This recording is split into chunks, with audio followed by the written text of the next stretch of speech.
A paz do Senhor Jesus é, não é apenas um jargão. Esta é a ênfase do apóstolo Paulo falando à igreja de Cristo em Éfeso. Nós vimos até agora Paulo falando bastante da questão teológica no início da carta aos Efésios. Ele mostra a posição deste cristão que acabou de crer em Cristo Jesus e a consciência do que significa esta nova vida e o que é de fato a Igreja de Cristo.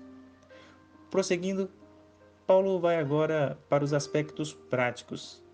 Se é verdade tudo isso, como então nós devemos viver? A primeira parte de Efésios fala sobre em que devemos depositar a nossa fé.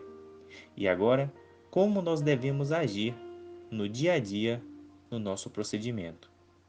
Assim, ele pede que eles vivam de maneira digna da vocação, do chamado que receberam. E aqui vão os conselhos. Sejam completamente humildes e dóceis. Sejam pacientes, suportando uns aos outros com amor. Façam todo o esforço para conservar a unidade do Espírito pelo vínculo da paz. Há um só corpo e um só Espírito, assim como a esperança para a qual vocês foram chamados é uma só. Há um só Senhor, uma só fé, um só batismo, um só Deus e Pai de todos, que é sobre todos, por meio de todos e está em todos. É muito importante destacar que em Cristo a unidade da Igreja é fundamental.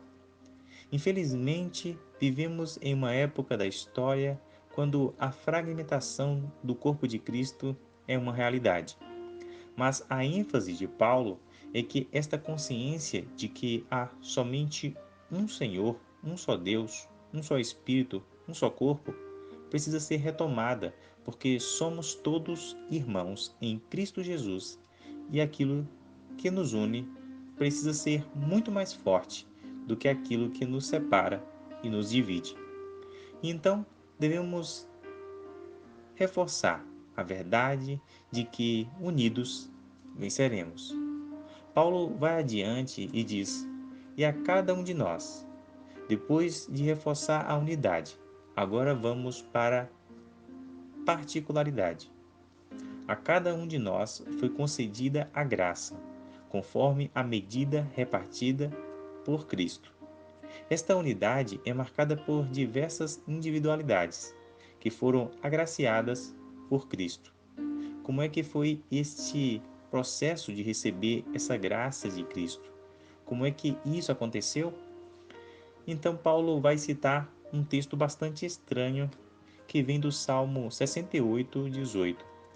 E ele diz que foi dito quando ele subiu em triunfo às alturas, levou cativo muitos prisioneiros e deu dons aos homens. Paulo menciona um salmo que fala de um triunfo numa batalha, quando o vencedor trazia como resultado da sua conquista prisioneiros que eram, vamos assim dizer, as dádivas, os presentes distribuídos depois desta conquista. De maneira semelhante, muito longe de ser alguma espécie de guerra bélica dos tempos do Antigo Testamento, Cristo fez alguma coisa semelhante. E então, ele vai dizer no verso 9: Que significa ele subiu, senão que também descera às profundezas da terra?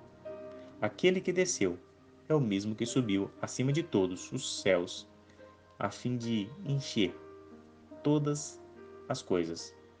Então, ele vai dizer que ele designou alguns para apóstolos, profetas, evangelistas, pastores e mestres. E que coisa estranha, que ligação tem esse verso 11 com tudo aquilo? Da mesma maneira como a vitória do passado dizia que Cristo havia vencido, também na situação da sua morte e ressurreição, que ele desceu às profundezas da terra e depois ele subiu. Ele triunfou. E na sua grande vitória, em vez dele trazer prisioneiros para ser entregue aos homens, o seu despojo, aquilo que ele recolheu, nessa vitória foram dons, dádivas dessas graças que são distribuídas entre o povo de Deus. E assim, esta diversidade, dessas diversas individualidades que marcam a unidade da igreja.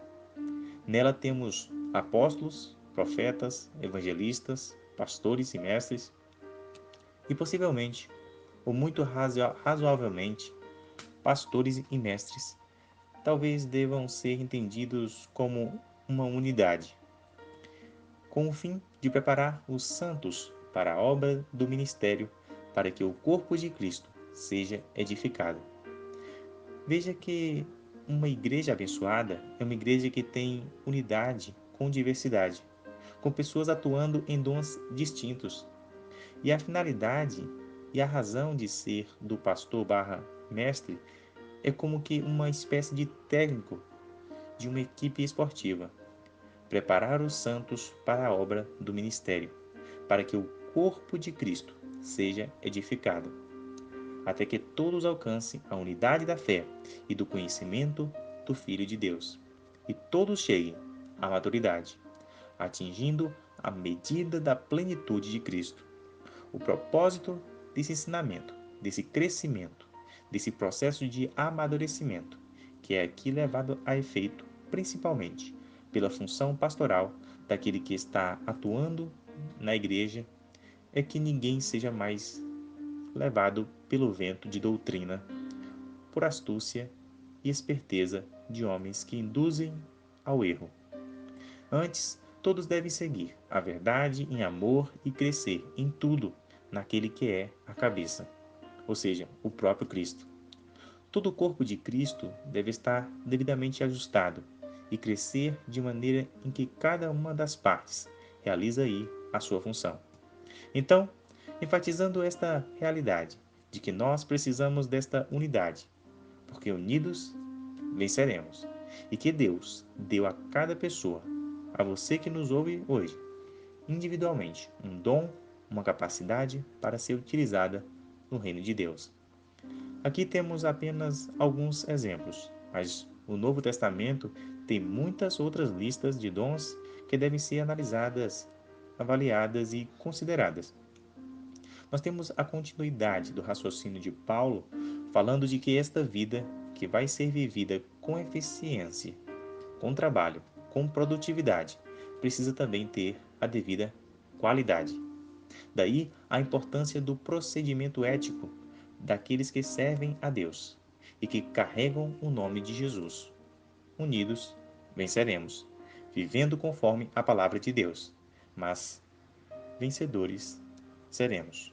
Por isso, ele disse: Assim eu lhes digo, e no Senhor insisto, que não vivam mais como os gentios que vivem na inutilidade dos seus pensamentos. Como é que era a sua vida antes? Agora em Cristo precisa ser diferente. Eles estão obscurecidos no entendimento, separados da vida de Deus por causa da ignorância em que estão devido ao endurecimento do coração. Perderam a sensibilidade, se entregaram à depravação, cometendo com avidez toda espécie de impureza. Vocês não aprenderam assim de Cristo, diz Paulo. Portanto, vocês devem ter uma maneira diferente. O verso 22 vai enfatizar: quanto à antiga maneira de viver, vocês foram ensinados a despir-se do velho homem, que se corrompe por desejos enganosos, e deve ser renovados no modo de pensar e a revestir-se do novo homem, criado para ser semelhante a Deus em justiça e em santidade, que são provenientes da verdade. Então, como é que isso se manifesta na prática? Paulo vai dizer: olha, pessoal, vocês devem abandonar a mentira e falar a verdade para o próximo, porque nós somos membros de um só corpo. Quando vocês ficarem irados, não pequem, apaziguem a ira antes que o sol se ponha, e não deem lugar ao diabo. Quem furtava, não deve furtar mais.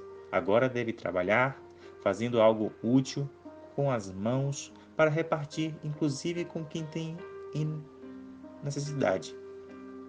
Nenhuma palavra torpe, isso é, uma palavra destruidora, deve sair da boca de vocês. Pare de falar bobagem. Pare de falar coisas indecentes. Mas use a sua boca para aquilo que for útil, para edificar os outros, conforme a necessidade, para que conceda graça aos que ouvem esta sua palavra. Não entristeçam o Espírito Santo de Deus, porque vocês foram selados por ele para o dia final da redenção. Vamos nos livrar de amargura, de indignação, ira, gritaria, calúnia e de toda maldade, e agir com bondade, compaixão para com os outros, praticando o perdão de Cristo. Se nós estamos nesta unidade do povo de Deus, se cremos que unidos venceremos e queremos servir a Deus, a nossa vida tem que ter uma qualidade moral diferenciada.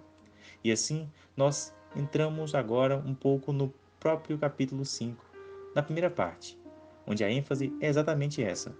Sejam imitadores de Deus, como filhos amados. Vocês devem andar em amor, não deve haver entre vocês menção de imoralidade sexual, nenhuma espécie de impureza e de cobiça, não haja obscenidade, nem conversa tola, gracejo imoral, tudo que é inconveniente. Vocês devem lembrar que nenhum imoral, impuro, ganancioso, que é idólatra, tem herança no reino de Cristo. Ninguém deve enganar vocês, porque a ira de Deus vai cair sobre quem vive nesta prática da desobediência. Não participem dessas coisas. Por quê? Vamos ver a diferença. Antigamente eu era trevas, agora eu sou luz. Eu devo viver como filho da luz e aprender o que é agradável a Deus. Não participem das obras infrutíferas das trevas. Vocês devem reprová-las, expô-las à luz, porque aquilo que é colocado perante a luz é revelado, e assim é absolutamente destruído. Deus então dá o seu grande aviso: desperta, ó tu que dormes, levanta-te dentre os mortos, e Cristo resplandecerá sobre ti. Diz aí o verso 14, no final da primeira parte do capítulo 5, que completa o capítulo 4. É necessário entender a grandiosidade da obra de Deus em Cristo Jesus. Devemos entender que Paulo nos chama à unidade. Unidos venceremos.